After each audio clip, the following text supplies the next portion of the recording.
So I know, yes, still the Acolyte Nielsen ratings are in. These are the official ratings for the show, essentially, because Nielsen is the industry standard. Nielsen is actually a service which Disney opts into. I believe they pay Nielsen actually to do this.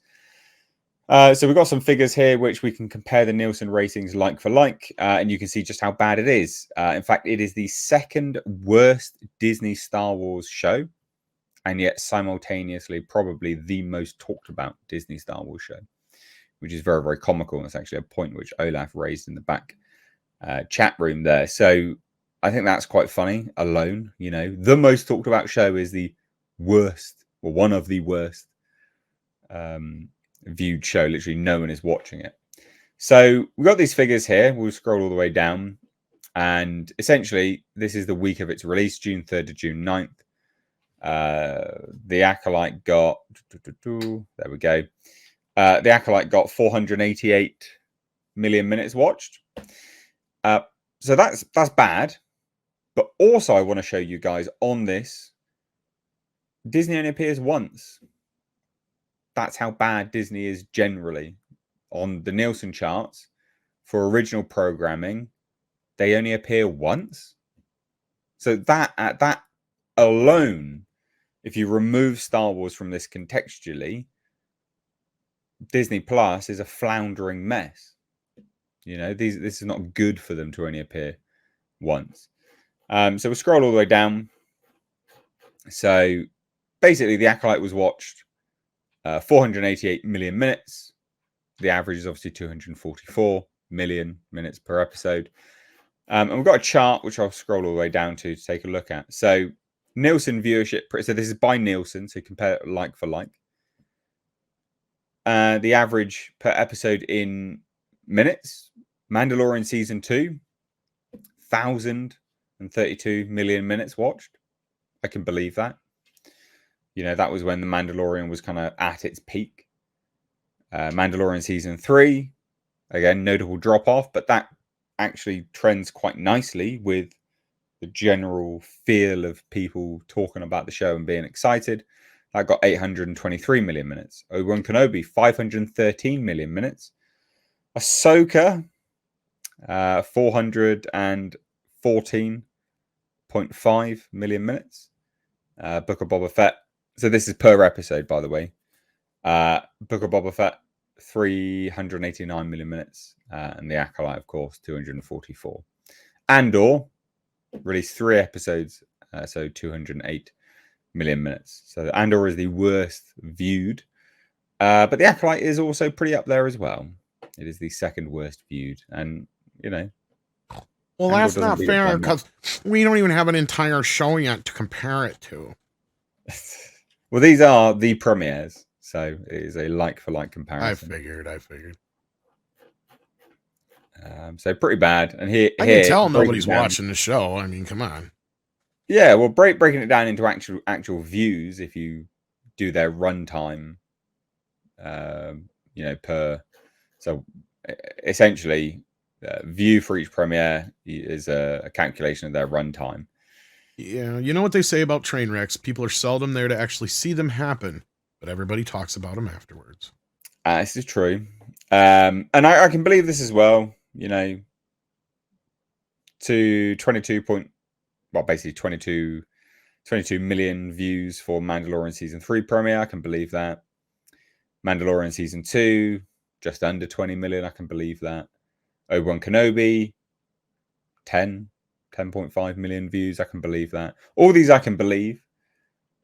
And then The Acolyte's right there with 5.95 million views for 2 episodes. I mean, that's terrible.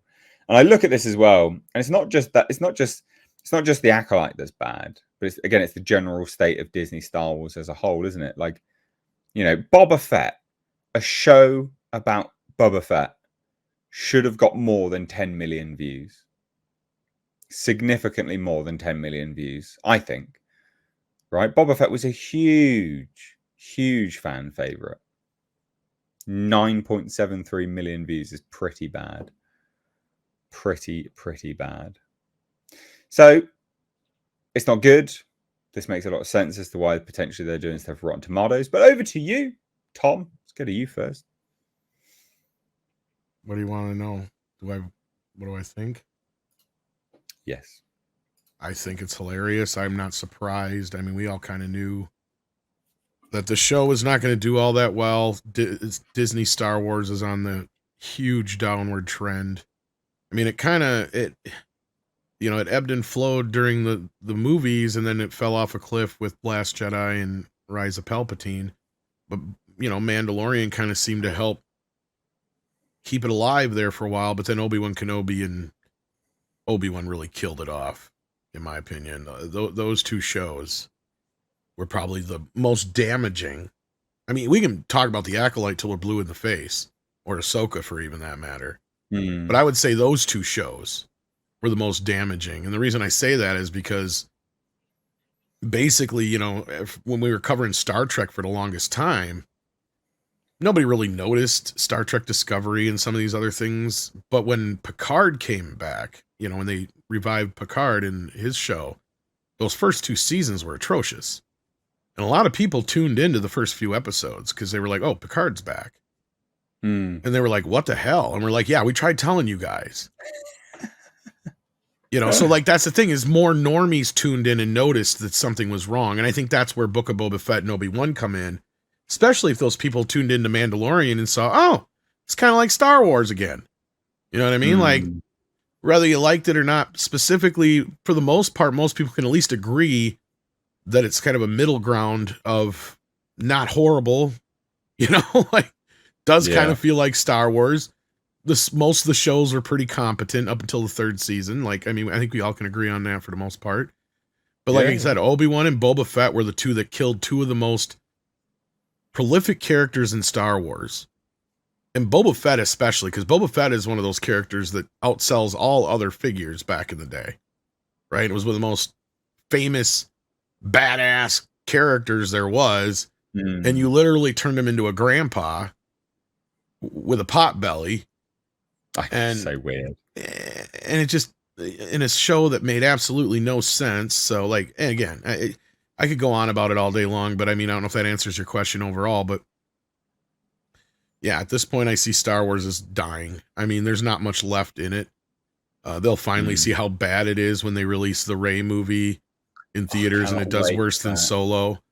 Can't wait for that. And I don't think The Mandalorian is going to do all that well either. I think it'll do better than the Rey movie because you have the Baby Yoda factor, but is that even coming out now? They've not said anything about that. I think it will. I think it's been delayed, but the only reason I think that might happen is just because that's probably Bob Iger's baby, right? Like I can see that one being a Bob Iger mandate, to where the Rey movie is probably more of a Kathleen Kennedy project. So I mean, I could see that compromise too if the two of them, we're discussing this. It's like, okay, we'll give you one and you give us one, blah blah blah, because we know we're not getting a Rian Johnson trilogy. The Mangold movie may or may not happen. I mean, let's be real. He's on borrowed time as it is. We've been waiting to hear for that project to fall apart because they'll just cite, Indiana Jones as a reason. God. And we all know that the Rogue Squadron ain't happening, so. True. Or at least less likely than it ever was, yeah. Go on then, Culture. What do you reckon, mate? I think it's managed. I think it's managed decline. I think, or unmanaged decline, depending upon your perspective. But they really kind of have slid everything, into a grinder, and then they passed it back into the grinder, and then they passed it back into the grinder, and we're getting, a diminishing amount of material out of each pass. And reason being is, fans are bailing. Fans are done. Each one of these things loses the viewership. It's not new. Season 3 may have had an immense premiere, compared to almost everything else. But that was the last good thing, and the only people who came back for that was to see what they were going to do with Gina's character, and what the summation was of the events that happened with Baby Yoda. And instead of being brave and moving forward, they went backwards, and that was it. And everything after that diminish. When you look at it, I mean, Ahsoka had 2 episodes, Acolyte had 2 episodes. Acolyte is worse than Ahsoka. And these numbers aren't getting better. If you look at the numbers that come out weekly almost from Luminate, which is Variety's product, the numbers are this is predictable trend. Well, and it's like everything. Andor shouldn't even be there, right? Like I get why it's there, but it's like, is that even fair to do that to Andor? With 3 episodes. Well, not just that. Yeah, I mean, well, it's just nobody gave a crap. It's a prequel about a character that everybody forgot about anyway. That died. Exactly, that we know is going to die. So, again, I don't even think it's fair to even have that there, because let's be real here. The Acolyte, there's no Jedi in Andor either, right? Like, that's the other thing. So, the Acolyte being a Jedi-heavy show, supposedly being this thing that's supposed to start off and set off this whole new era of Star Wars, has fallen flat on its face. Paul, try to know if you had more to say. I'm sorry, but I just wanted to point that out. It would just bother me looking at those numbers there.